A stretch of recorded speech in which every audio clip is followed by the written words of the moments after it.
That's not true. If we put down our weapons, any Palestinian person can say the same. Can I finish my sentence? Giselle, let him land his plane. I'm going to give you a chance to follow. Then I want to go to Miss Clark and Jessica. Yeah. And I do want to hear your response. If they put down their weapons, we will have peace. If we put down our weapons, there will be no more Israel. That's what Golda Meir said.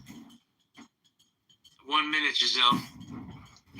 I'm going to try and make this really quick by just saying the obvious. The numbers are not comparable.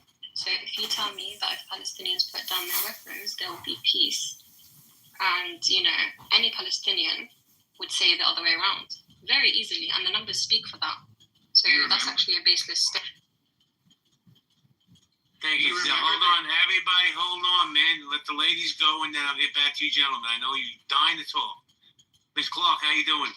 I'm doing well. I'm going to be really quick when I say this. For me, sitting up here being an American and being a prior military veteran, all this is happening because the American government just won't step back and let what's going to happen.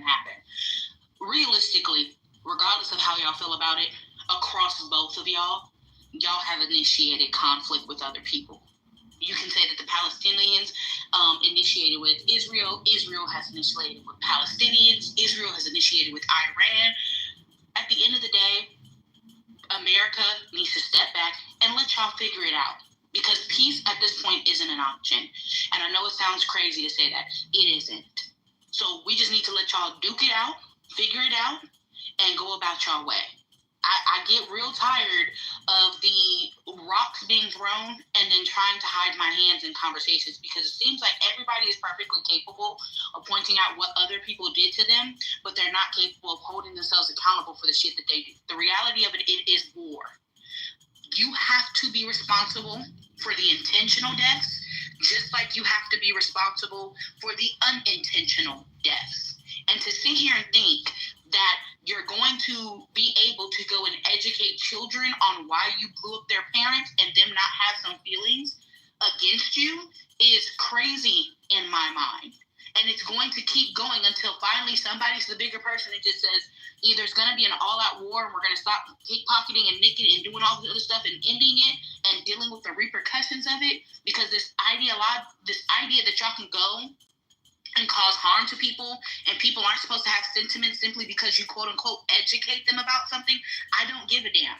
If you came into my community and aired out my family and you shot up a single terrorist in the case that was talking bad about you, but in turn you killed 20 innocent people, guess what? I'm going to have my feelings and sentiments about you. And I might just go back into your community and air your asses out too. And that's the reality of it.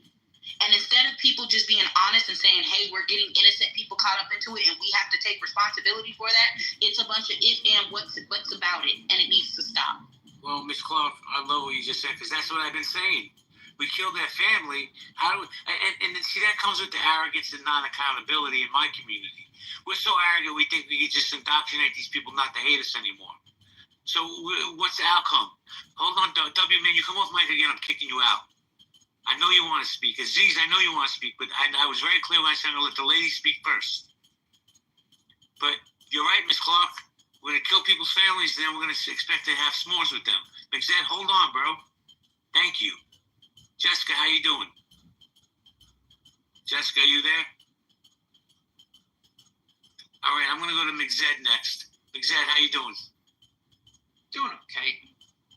I agree. I think that both sides need to take full responsibility for all of the actions they're taking, both righteous and cruel. I think that both sides are basically standing at each other and saying, we hold before you a blessing and a curse. The blessing is peace. The curse is war. And then both sides choose. Thank you, McZed. Appreciate you. And be careful what you say. You might lose your Jew card. Let me go to Doug. Doug, how you doing, Doug? Doug Bully, you there? By the way, JB, his Jew card is the Torah. It's not revocable. Okay. Not revocable. Says you. You haven't got the smoke I got. No, that's the law. Okay. That's the law. Okay, thank you. Let me go to Aziz, then W. Aziz, what's up? Aziz, Aziz. Yeah. I think the issue is, I mean, we talk about what Hamas did with the money, but something is missing, and it's the accountability from the people that are like sort of pro-Israel, right? I mean, since 1967, there's been a systematic military lockdown, political, economic, land and sea, and according to the Geneva Convention, if you're an occupying power, you're sort of responsible for the welfare of the people, right? And so it's the lack of accountability. You can say, oh, well, Hamas are in control. Well, they haven't had an election in nearly over 20 years, right? And even since the Oslo Accords, 2005 disengagement, they've controlled taxation, import, export. Also, If I could just finish my point. So that being said, there's a level of accountability, not even just legally. Let's just say morally, ethically, but I mean legally, you're obliged based on the Geneva Convention to be accountable for them, especially given the fact. Especially given the fact that they haven't had an election in 20 years. Given the fact that Israel's a democracy, you need to sort of lean into the democratic element of what's happening here. Now, when you look at Hamas, yes, they've made it clear that they intend to wipe out the Jews. Let's run with that one. Well, the reality is, are they capable of that? We saw on October 7th that there was the biggest attack on Jews since the Holocaust. And I believe that needs to be investigated, and we need to look deeper into that so it doesn't happen again. I have questions about that, but we won't get into that. But Aziz, land your plane. Yeah, I'm going to land. I'm about to land. And I know I won't get into that, but the reality is, are Hamas capable of eradicating Israel? Are they? Word salad about one second, please. I'm about to land. I'm about to finish. Their statement of intent is genocidal, let's say. I'll agree to that. But are they truly capable? Are they truly an existential threat? I don't think so. The people that are being governed by Hamas have not voted in 20 years. A large portion, at least 30%. Now you're repeating yourself, bro. Land your plane now, please. I'm about to land it. You've been saying that for 10 minutes. Let's go. Right. I'm about to land it here. This is my final point. Given the fact that the majority of the people have not had an opportunity to vote for Hamas, I believe that the treatment of the people is considered collective punishment, and given there's no real existential threat from Hamas, I believe this is an overextension of military aggression and it should be condemned. Thank you, Aziz. I'll circle back to you. I promise. Sig, are you there, Sig? Yes, right here. I have a question for you. You think if I step away for 5 minutes that we can still have decorum in this room and not chaos? What do you think the odds of that happening? We'll maintain it, man. If you got to step away, bro. I have to step away for 5-10 minutes. I'll be back.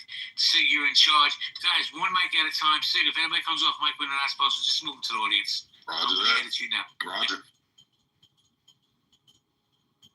Who was next after Aziz? Was anybody next in the queue? All right, cool. Well, we got new people on the stage, so I'm going to do this in JB fashion. Looks like we've got Jessica. I don't know if you talk. Keegan, you're on. Actually, Keegan, if you want to go, you grab the mic.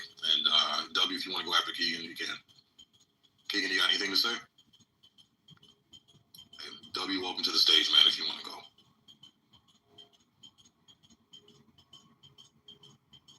We can't hear you, brother.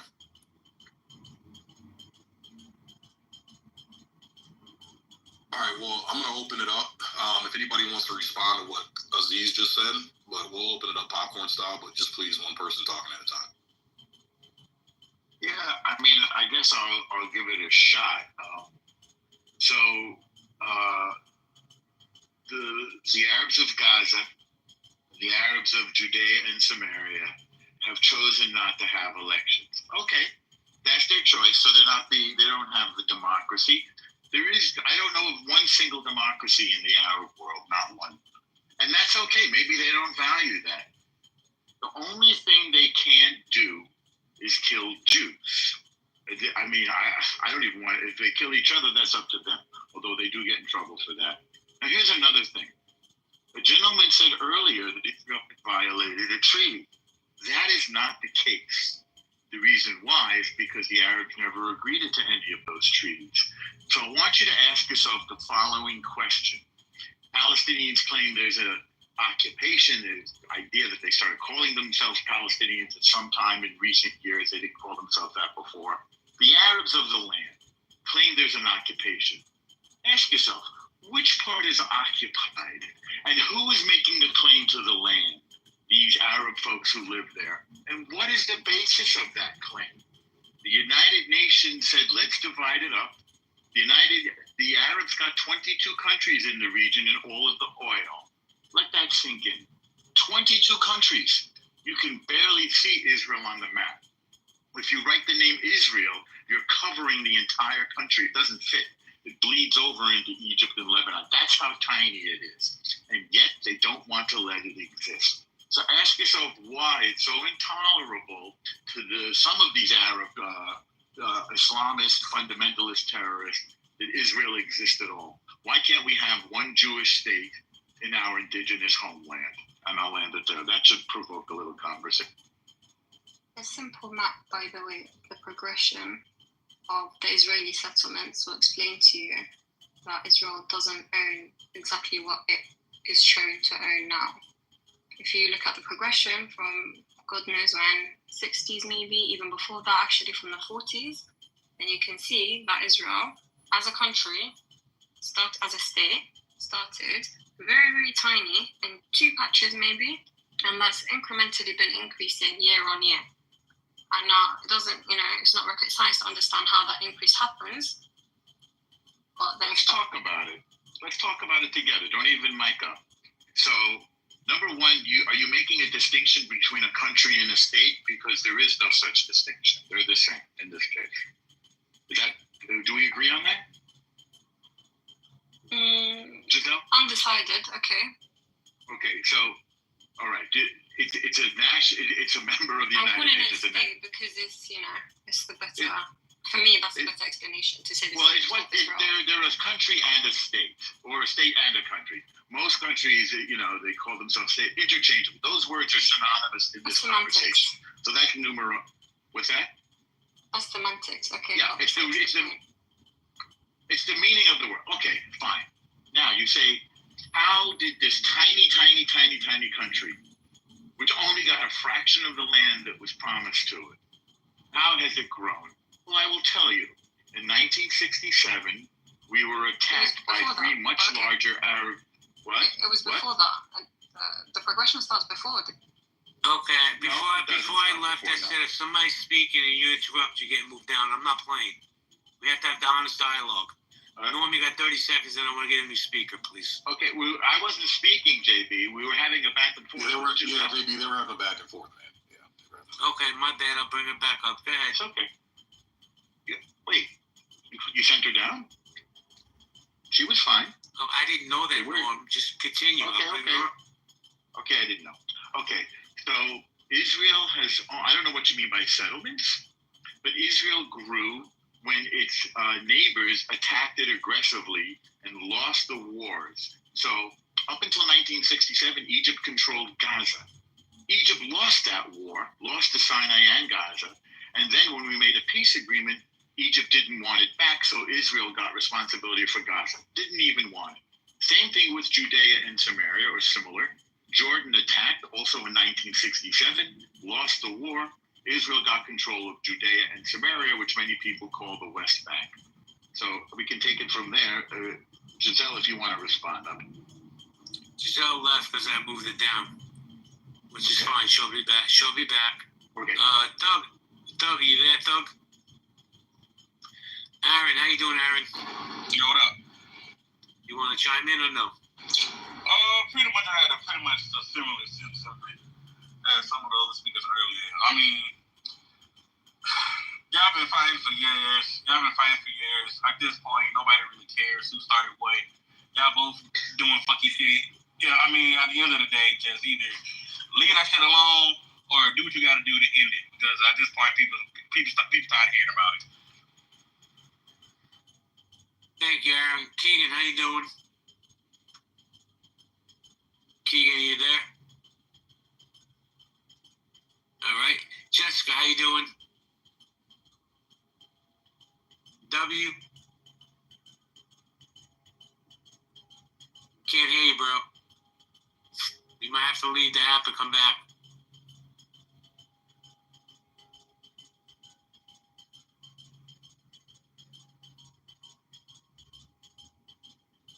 Is it okay if I ask a question? Yes, of course. Go ahead. Do you think that realistically the majority of Israel will be comfortable if America just said, we're going to leave you to your own devices and whatever happens, happens? Normally. Sure, why not? Why not? I mean, America didn't help Israel until 1967. We did fine on our own. Israel has an economy of $600 billion, which is one of the highest in the world. Per capita is 52,000. The reason why we have an exchange of military equipment with the United States is because it's in the U.S. interest. That's the only reason.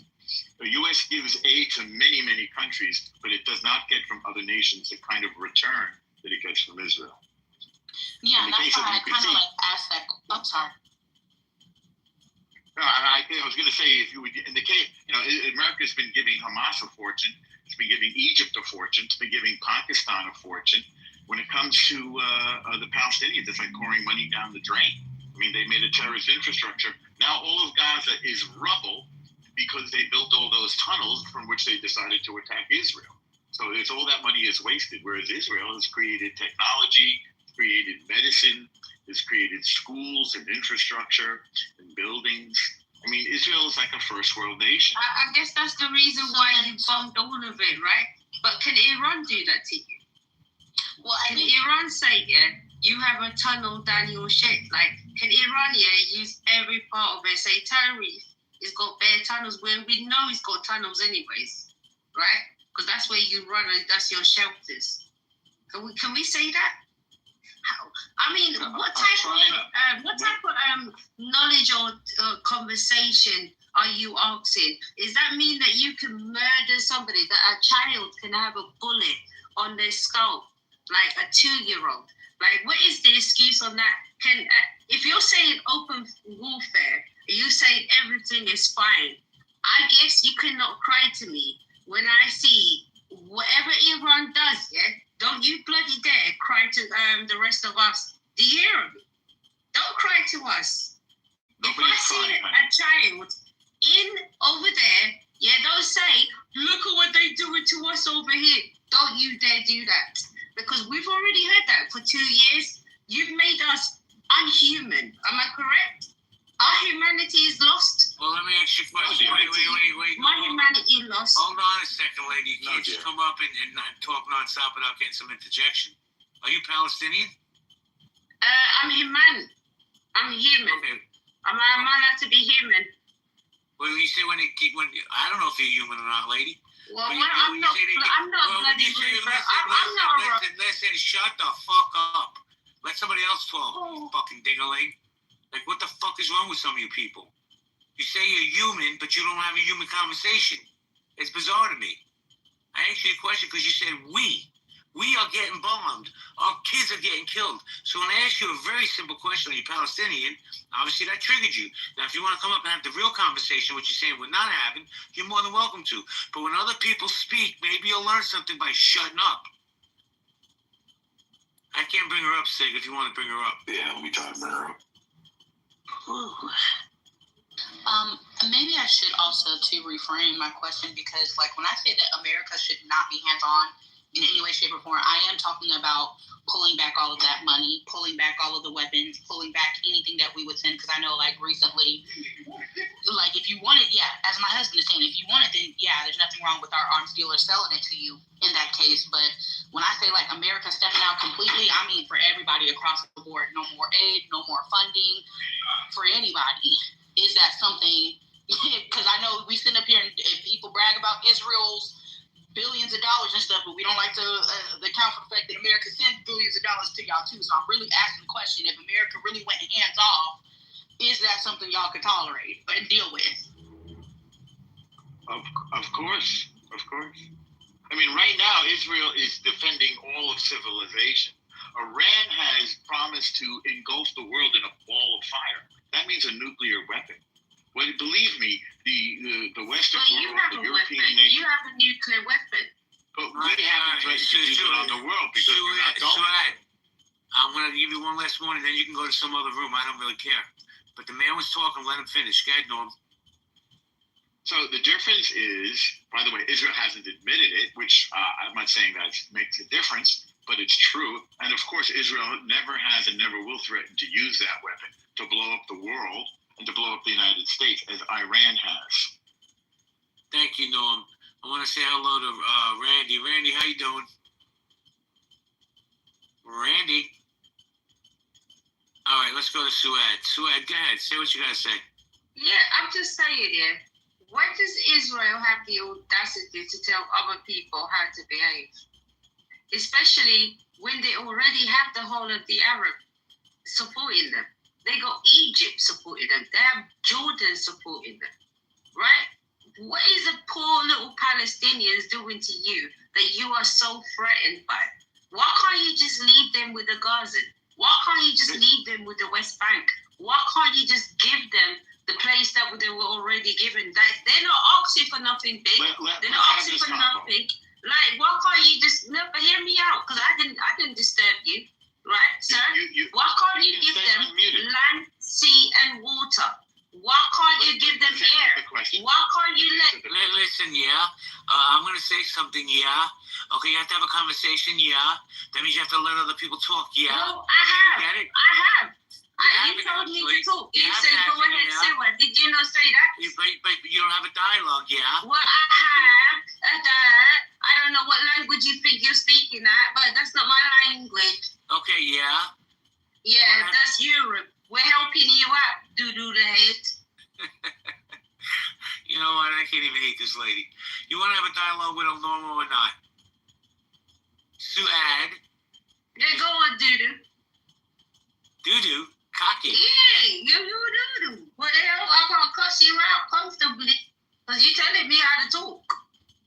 Yeah, poopy head. Listen, good Muslim women, good Muslim women don't curse out people. Yeah, exactly. I'm not cursing you. I already told you where you at. You're from the toilet. I know, I'm a cocky. Yeah, from the toilet side. But, sorry, JB. No, go ahead, Miss Clark. No, because, I was listening to L, and let me say this now, maybe it's because I grew up in a black school. I'm used to people talking shit. People always talk about who they're going to put hands on or who's making their threats. Until you actually put action behind it, it's different. I could care less about Iran and them talking about how they're going to blow up the world and so on and so forth and yada, yada, yada. Is you doing it or is you not? I think that's kind of the point that a lot of Americans are. I look at actions more than anything. Does that mean that I'm not going to take you as a credible threat? Yeah, but until you and be prepared, absolutely. But I think there's, like I said, maybe it's because I grew up in a black school. We heard all the time people talking about how they was going to whoop somebody's ass on Friday. And then when Friday came around, the ass whoopings never happened. So that's kind of the way that I see Iran is, you can talk all the shit you want to talk. I'm not going to brush it off. But I'm that kid with the pencil on their shoulder. Knock it off and see what happens. So, Ms. Clark, you probably didn't know that Iran has already fired tens of thousands of ballistic missiles before we attacked on the 13th of June, unprovoked. Iran surrounded Israel with what they call a ring of fire. So they are supplying and controlling the Houthis in Yemen, firing ballistic missiles into Israel. They fired one, I'm going to say at me, but I'm kidding, when I was there a couple weeks ago, and they missed me. They landed near Ben Gurion Airport. They also funded and trained Hamas to do the worst massacre of Jews since the Holocaust. So it's not just talk. They have expressed their intention to destroy the Jewish nation, and they have acted on that intention. It's not just talk. Okay, so let me say this once again. I think we missed the point. I could care less what they do to Israel. And I know that sounds, y'all can hate me for it. I could care less what they do to Israel. What I'm saying is, as an American, what are they doing to me? That's the point that I'm getting at. Because, like I said, I'm not going to sit up here and act as if Israel hasn't done its shit or initiated this conflict that has led to them doing the stuff that they're doing to y'all now. Let me answer what it's done to the U.S. Hold up. Because my question still stands. Even in the situation that you brought up, when I mean America's hands off, I also mean that when Iran formed that ring of fire and we were there shooting off our ballistics to help stop some of those things from making impact, I'm talking about America not even being there to do any of that. Right. That's what I'm saying about hands off. Talk about what they've done to America. beginning with their very inception in 1979, they took our embassy, which you don't do, by the way, internationally, killed our diplomats and held the rest hostage. Yeah, Iran did that. 1983, they murdered. Imagine. America. American embassy. It's in 1979. There's a movie about it. It's called Argo. You should watch it. Very interesting. That's when this regime came into power. You probably didn't know this stuff. 1983, they murdered our Marines in our U.S. embassy in Beirut. Iran did that. We never got them back for it. Israel went and attacked Nasrallah. You're a joke. Honey, You're a joke. You're an absolute bloody liar. Who's interrupting? I'm happy to hear from you. The U.S. embassy was bombed by Iran in 1983 in Beirut. And a fellow behind us called Nasrallah. Nasrallah was also behind the murder of 650,000 Arabs in Syria. Israel took him out in the last 16 months. But that's not all. Iran has attacked U.S. interests 170 times since the beginning of this war in Gaza. So yes, Iran has been attacking U.S. citizens the whole time. So what it sounds like to me, respectfully, is they're getting attacked in foreign places where those people have access to, which is gonna happen. Like I said, I'm prior military. That's nothing new under the sun for me. It's gonna happen. You have people who get our bases and embassy and stuff and other places get attacked. I'm asking directly, like respectfully. It don't involve. I'm not even asking. I'm just saying. It does not involve us. Whatever happens to Israel happens to Israel. I tell you what. Can you calm down? Can you calm down? I promise you, when you speak, I'm not going to cut you off. What I'm saying, as a Black American and as a veteran who has served this country, we need to butt the fuck out. And regardless of what happens, by the way. And what happens to Israel is going to happen to Israel due to their actions and inactions, and they have to take responsibility. I'm saying that America needs to pull out completely, which means no aid, no service. Just let y'all. Ms. Clark, let me ask you a question respectfully, because I'm just trying to get clarity. So you're basically calling for America to be in isolation in this country? No, I'm not saying be in an isolationist country. Why is America in isolation? What I'm saying is when it comes to certain conflicts, understand that is y'all's fight, not us. It's kind of like how we're the big brother in school and your little brother been talking shit to all these people, repercussions that come for him to get his ass whooped. At a certain time as a big brother, you're going to say, look, you run your mouth too much, you done did shit. You're going to have to handle it. You're going to have to handle it. That doesn't mean that I'm going to isolate you or do all this, but you going to have to handle this conflict on your own. And when it's done, yeah, it's done. I'm here. But outside of that, nah, this person in your same weight group, your same weight class, you're going to have to square the fuck up. It's in the Middle East. Everybody hold on. Israel is in the Middle East. Everybody hold on. Shut up, lady. I want to welcome Sarah to the stage. Hey, Sarah, how you doing? I'm good. Should I add to answer Miss Clark's question as someone who's an Iranian American? You're more than welcome to. Let me just say this. I only got like another 5 or 10 minutes. I'm going to leave the room to you and Sig, because I know you guys can handle it. But go ahead, Sarah. Thank you. Miss Clark, so let me give you and just for your knowledge, I'm not Jewish, so I have no personal interest in Israel or for Jewish people. Like, there's no personal interest. But let me tell you, I understand you saying that, okay, Iran has made threats to Israel and has performed them, has made attacks, but it hasn't made attacks to US. Well, they don't have the power right now. If they would and could join all those Shia country and nations in Middle East together and destroy Israel, and they have the power, then they're going to come for you and me right here in America too. They have made threats already that they're on the way to make missiles that are going to make it all the way to America. They don't have that power right now. That's why you don't see them do anything, but if they ever have that power, they will. So whether people like this or not, I'm going to get a lot of pushbacks, but Israel has been fighting our fight for the last 46 years.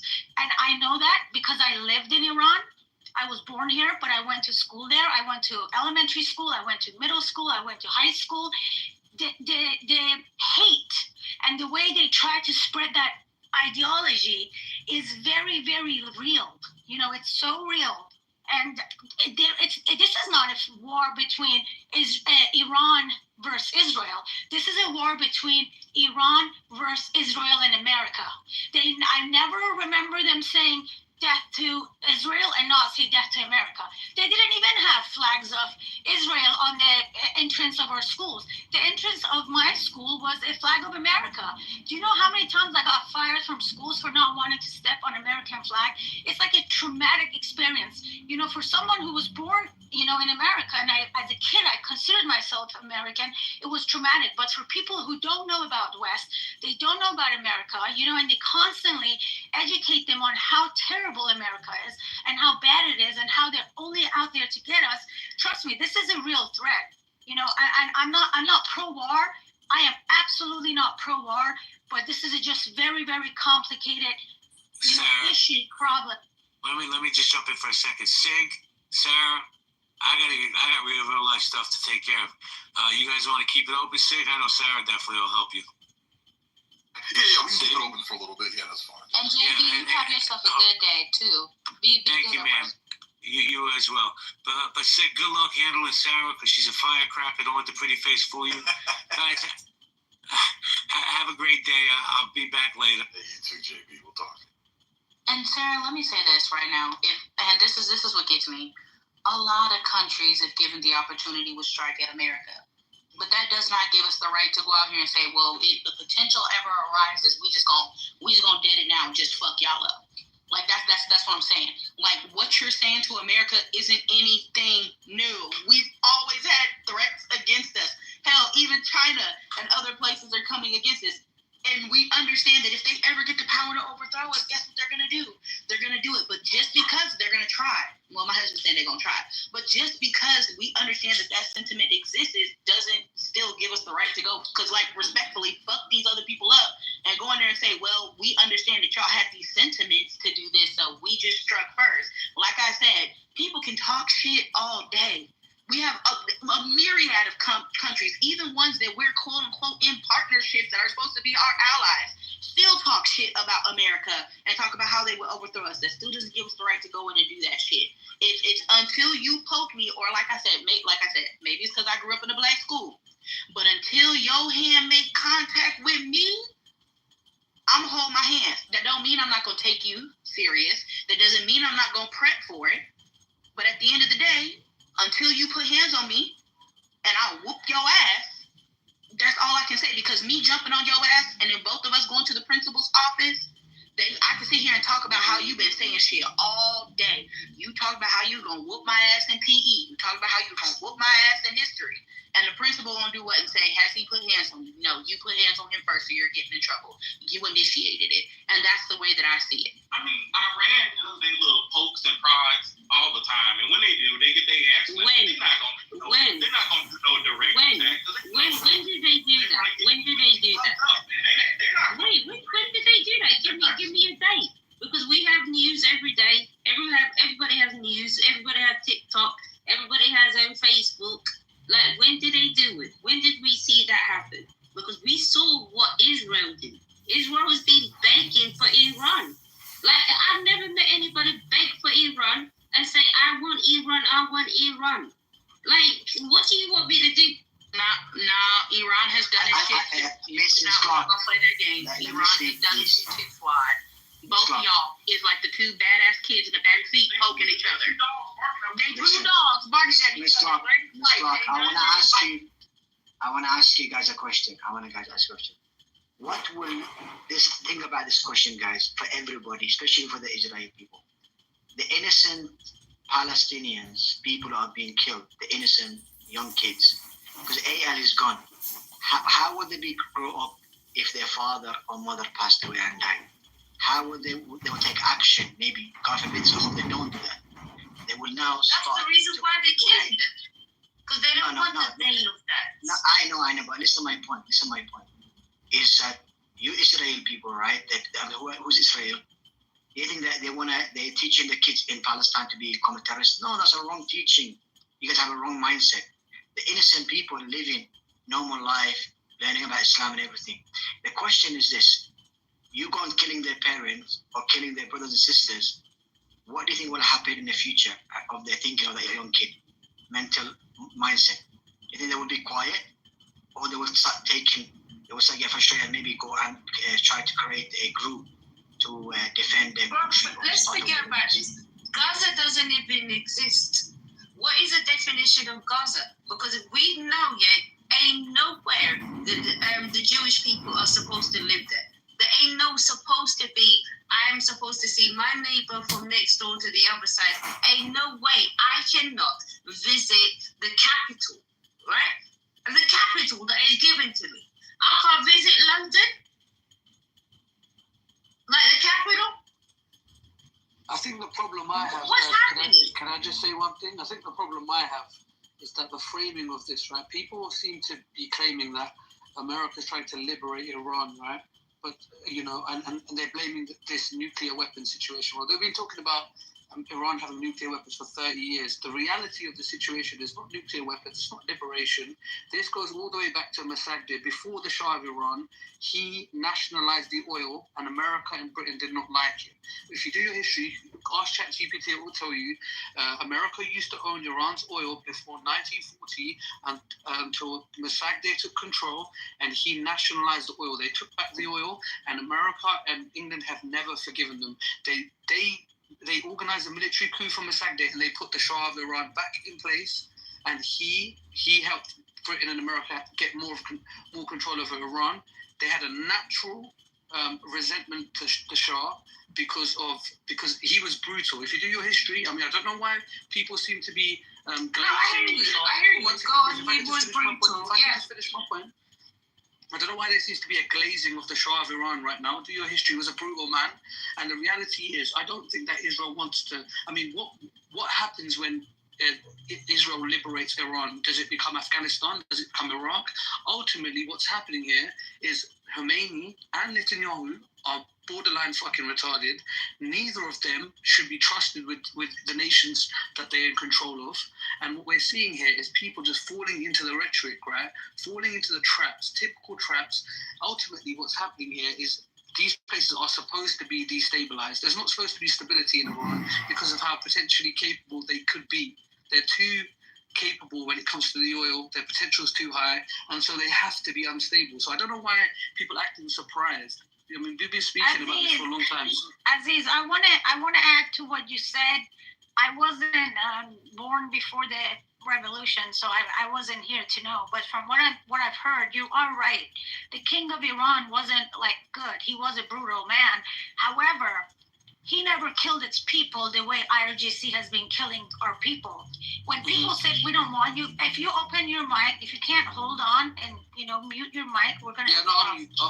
Okay, thank you.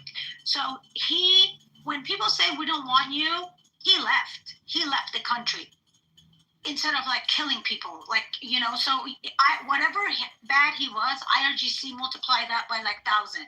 IRGC are. They have nothing. They have no morals. They have no care. They don't care about their own people. They don't care about anybody. They do care about the Shias. They have a different mission than running, a country. So it was just a lot different for saying that. So I just wanted to add that for people who... No, Sarah, you're right. You're right. And I understand you could argue that the IRGC are more brutal than the Shah. I get that as well. But what I mean to say is, I can't imagine the outcome of military aggression towards Iran in the capacity that we're seeing right now having a positive... I understand the hurt of the Iranian people. I get it, obviously. And sometimes you're hurt so much, you kind of want to see pain inflicted on the people that hurt you, right? So I get it, right? But I do think there's a bit of tunnel vision here. I think when it comes to Netanyahu, he has his personal ambition, which has nothing to do with the Iranian ambition. And I think, I just worry that it will become Afghanistan, Libya, Iraq, those guys had terrible leaders as well. Aziz, America stayed in Afghanistan for 20 years. Do you agree or not? We tried to modernize them. Do you agree or not? Yeah, we tried to change them and modernize them, and it was a very difficult thing to do. But you cannot compare Iran to Afghanistan. In Afghanistan, Afghan people, they don't really wanted their women to learn and go to school. In Iran, we have more higher education, like educated women than Right. men. How do you know that? Men work more because there are statistics. Men work There's a more than statistics. women do. The Hey, European version. please. I'm freaking Iranian and you're not. So the fact that you asked me how do I know that, it's kind of funny and ridiculous. No, I asked you that question because you said what you said. Yeah, not even you. You didn't even let me finish my sentence. Okay, you know. Yeah, so Iranian people, they have a different culture. You know, they have a different culture. They already are westernized. You know, they're very different. Persian women are very well educated. There are very few jobs in Iran women can't have. Like, we don't have women judges, even under IRGC. You know, like Saudi, till 3 years ago, women couldn't drive. Iran is very modernized. We don't have those issues.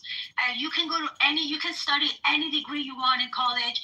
You can get any job. There are very, very few jobs. Like I told you, like being a judge, women can't be in Iran. It's like two different scenarios, two different, situations. And honestly, I see it the opposite of you. I feel like Bibi, at this point, his enemy of enemy is his best friend. And at this point, to bring stability in the region, he needs a stable Iran that is like separate from religion, where they're not going to keep training and funding the terrorists to attack them. Now, I'm not saying I'm correct, but that is, how I see it, though. Mm-hmm. No, Sarah, you're right. I understand where you're coming from, and maybe Afghanistan's a bad example. I think Libya would be a better example, right? If you look at the potential for Libya before Gaddafi was killed, they were the only African country that wasn't in debt. That if you are a married couple, you get $50,000 US dollars, the equivalent. You are immediately housed. They were very stable. They were about to build a currency based on the gold standard. They were set up to go, right? And when Gaddafi was taken out, regardless of the potential of the nation, because I do think Iran has a lot of potential, right? The people are very educated, they're very intelligent. It's a big country, a good population, good diaspora. But when I look at the Libyans were similar at a point. But when you destabilize the leadership to that degree, especially with like shellings and bombings, right? And you're hitting the oil fields and you're hitting some of the supply chain. It just has a lasting negative effect. Now, I understand. My question is, what are we replacing it with? Yeah. Who are we replacing it with? Yeah. Like, are we gonna put a monkey there? Are we gonna put the next thing? Are we gonna put the Israeli puppy there? Are we gonna put the American puppy there? The British puppy there? Who are we putting up there? And another thing, but that's not for you to worry, Saud. You're telling me that's not. You're telling me that's not something to worry. You just said you wanted to get away. You said madam. You said you wanted to run away from something. So I'm asking, what are we replacing with it? Because I get you want to run. What are we replacing with? Who's replacing it with? That's not for you to choose. Can somebody give it to her? Because apparently I'm not speaking English. No. This is going to be for Iranian people to topple the regime. No one's expecting Israel. Nobody wants Israel to. Well, Israel is doing it. Right now, they're coming forward. America's coming forward. The rest of the world coming forward. Is everybody else's opinion? I don't know what you're saying, but we don't know if America's planning on attacking, if this is a strategy to sign a peace deal, if we don't know. So wait, are we forgetting about all them planes that are arriving in the next door neighbor? Are we forgetting about that? I have a question for Sarah. Did we see that? Sarah, I have a question for you. You mentioned early on, I was listening to you very well from the beginning. You said that America should be involved to help Israel because he's scared that the Palestinians. I never said America should be involved. Miss Clark said Iran is not a threat to America, and I told her it is. I never said that was not what I said. Okay. Media. The problem with social media is that people just, interpret everything differently, and they just imply things and they assume stuff. Okay. Let me ask my question. And can I speak after him? Yeah. 1 second. So you think you think Iran is a threat to America, right? And so the question is this, all right? America have said a lot of warning against Yemen, my country, Yemen, okay? They've said a lot of warning. They want to try to get rid of, bombing the country, bombing the airport, whatever. Does America have right to go and to involve in other country when there's a war? Look, I cannot give you any answers. Let me tell you why. Yeah, you cannot because let me finish. Because I do not even know where Yaman is. Let me finish. That's the difference between me and a lot of people who have an opinion on it. Let me finish my point. Okay, you don't know. That's my point. You don't know. So you don't know. So the point, Sarah, listen. If there's a war between two countries, another country get involved, what do you expect? The Muslim land will be keep quiet and that you guys killing the Palestinian people? Or if Iran get involved? I agree with you. I agree with you in a sense. For example, the Houthis, they're killing the Sunni brothers in Yemen, for example. Okay, hold on. I'm against them. We got it. Breaking news. Hold on. Is this breaking news or not? No, I just saw it posted. We now have complete and total control over the skies over Iran. Iran had good sky trackers and other defensive equipment and plenty of it, but it doesn't compare to American-made.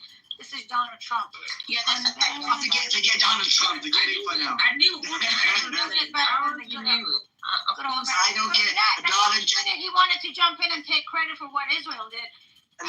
Listen, my Sarah. Can I just finish, guys? Can I just finish? Listen. If you listen to Donald Trump, talk about Yemen, we're gonna have to I have to tell you the fact that people okay.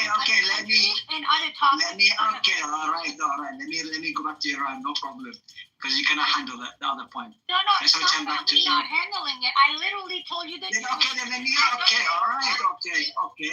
Let me. Don't do that. I control. Listen, I told you I don't know where Yemen is. And That's fine. If you interrupt me one more time, I will have to move you. You're interrupting me. Because you're talking about something that I keep telling you it's irrelevant to this conversation. And no, you're not. No, he hasn't finished his thought.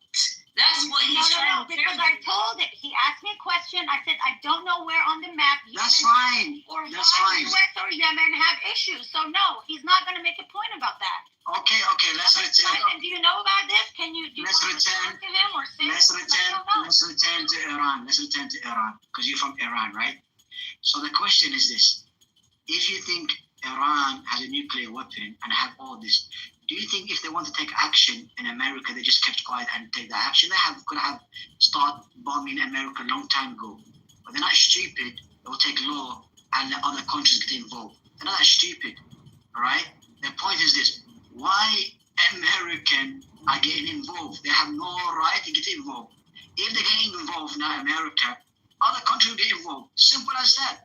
You think why are you getting involved right now, though?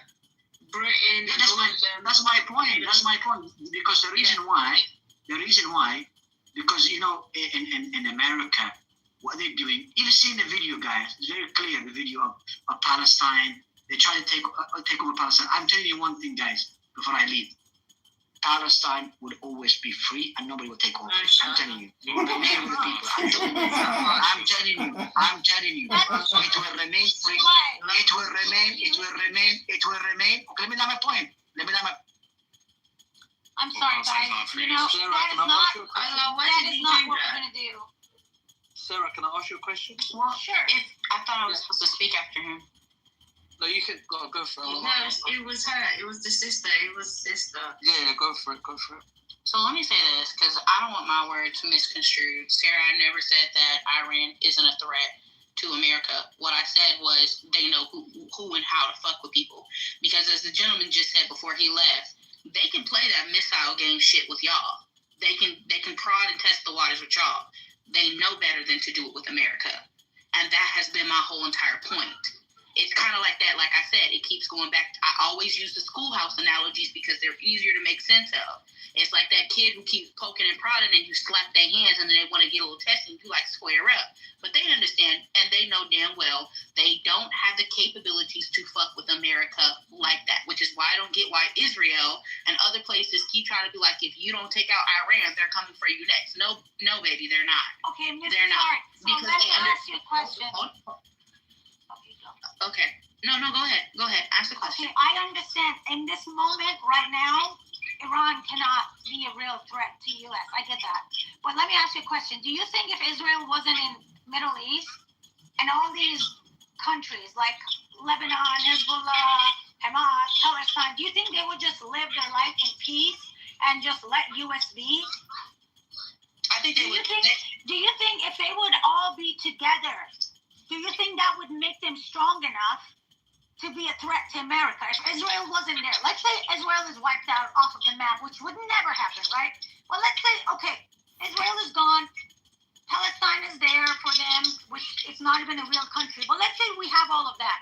Are you telling me you don't see that a threat? Do you really believe that they're just going to live their life and they're not going to continue their ideology, which is destroying West, specifically America? So let me say this. If Israel wasn't there, guess what? One of the other countries would be the one that's getting dogged. I feel like that's more of the reality. They can still sit there and make their threats to America and da-da-da, but they're not about to sneak up like Voltron like that. Let's be 100% realistic about it. They're going to have their own internal beefs, and somebody's going to replace Israel. That is the reality of it. And once again, even if they all band together, no, I don't think that they fucking with America. No, they're not. That's just my opinion. That is your opinion, as you said, and a lot of They fired thousands. They fired thousands, and 3 of them landed. That's right. No, they didn't. They fired like 5. No, they fired 4. They did not fire 1,000 missiles. Take a minute right now and see how many missiles Iran has fired. Do you know that? Today, right now, like an hour ago, go ahead. You know the IDF flooded a Hamas tunnel under the European hospital with cement. The operation was chosen as an alternative to bombing to allow the hospital to continue to function. That's incredibly humane, I must say. That is they found Mohammed Sinwar under the hospital. Gonna save the cement.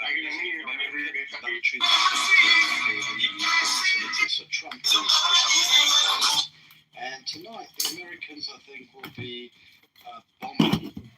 Why, you couldn't do it by yourselves? You start a war and somebody else has to finish it? Bombers? No. Trump wants to join. You couldn't take on Hamas and you couldn't take on Iran. You should know where your taxpayers but you should allow the American taxpayers that are being held hostage by your country, Israel, right now, to leave via Jordan or via...